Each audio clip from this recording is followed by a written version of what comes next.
I am now in my master bedroom closet. I like it. It's tour I'm getting. Yeah, I wonder what we're talking about today.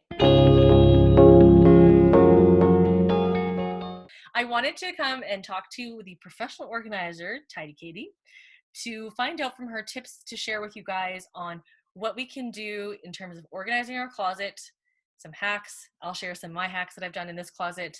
We have not a huge amount of space, and then because we have time these days, let's see what we can do with things we have in our house. So Katie, when you started a master bedroom closet, this is a big task because usually we have more than one set of clothing in this closet.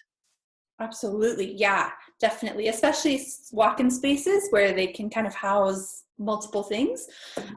Yeah, absolutely. But like anything, I would just start with picking a category of clothes. So whether that's jeans or shirts or socks or whatever you have in there. And I would try to start with whatever's easiest for you to start with emotionally. So it's like, you don't feel super drained already and daunted by it. Like maybe we should leave the socks to the end because there's always that one sock.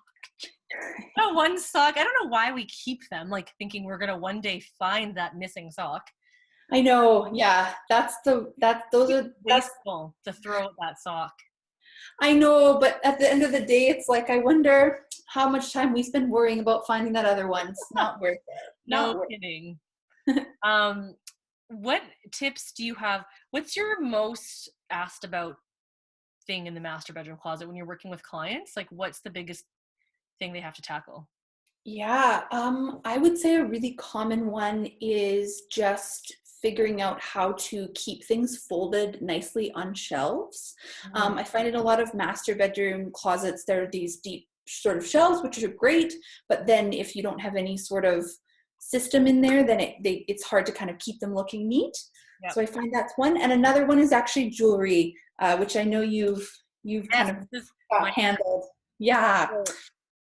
If I love it. This, we didn't buy anything. Like when we moved, I'm like, let's find what we have in our house. And I had these frames and someone gave me the idea, and also this, like the cork. So I had the cork from my old office. We weren't using that anymore.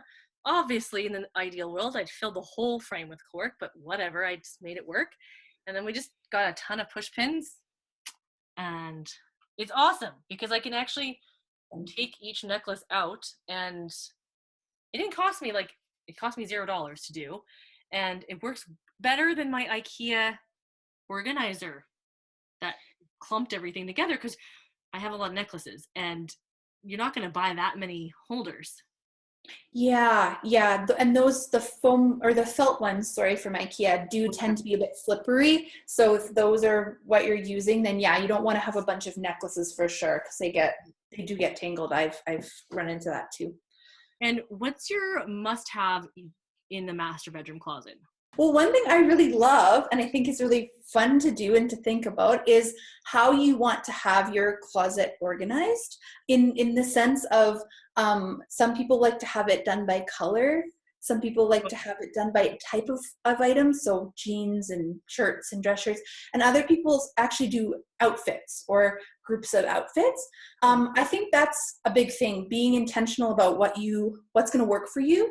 There's no right answer because I think it's how you wake up in the morning and want to navigate your wardrobe. So if you're the kind of person that needs like outfits put together for you to spell it out because you don't want to waste any time like picking, that's insane to me. That's all the more power to people, but we literally have, what do I have? So my husband and I have to share. Yeah. So the top drawer, I don't know if there's unmentionables in here, but that top drawer is our socks and underwear, both of ours, but it's split. And then I have that whole section, those bottom three are mine. So one is long sleeve shirts and sweaters, then the next one's pants.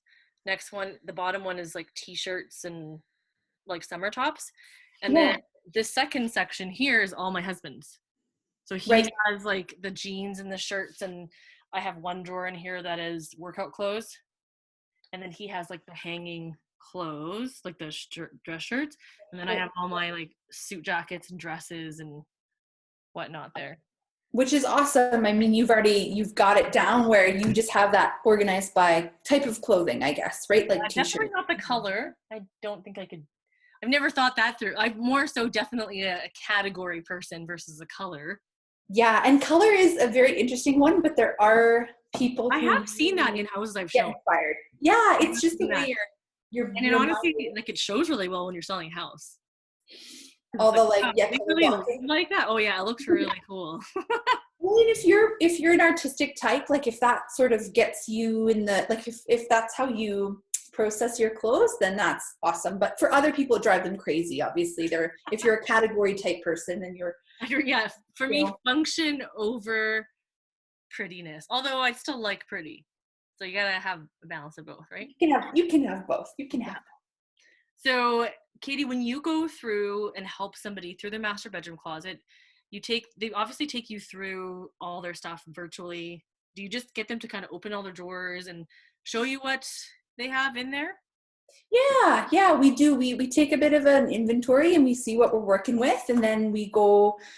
Typically, we'll go in by category of clothes. So we'll say, okay, we're gonna tackle jeans, or we're gonna tackle your activewear, and then we just kind of get to it. And I mean, it's okay too. I mean, you said it at the beginning. It's a very daunting task because it ends up being a lot more than you maybe Mhm. bargain for when you start pulling everything out. So it's okay to take a break and to only do a section. And I mean, you want to hold yourself accountable and like I guess keep going. that's one thing with COVID. You can't, because normally you could actually help with the organization physically, but now because of what's going on, you're only able to consult from where you are, not actually be here physically and help with that. If we're like, oh, I don't want to do this, just let Katie do it. Yeah, definitely. Well, and I think one thing I can do, which is nice, and I'm so happy to do, is like just be that accountability. But of course, that does take a certain personality type. Like it's okay if you're still the person who, after all of this, needs someone to come in. Like we're not all Yeah. self-motivated in that way, you know. But if you Messy are, too, right? Or maybe I just dump all my bags on your doorstep. and I organize them and then ship them back, and then give you a diagram of. Oh, that's so funny. Well, thank you so much for your time. If you guys have any questions or you want to know more about Katie's services, please go ahead and ask her. And thank you for your time, Katie. Thank you so much for having me. No problem. Bye.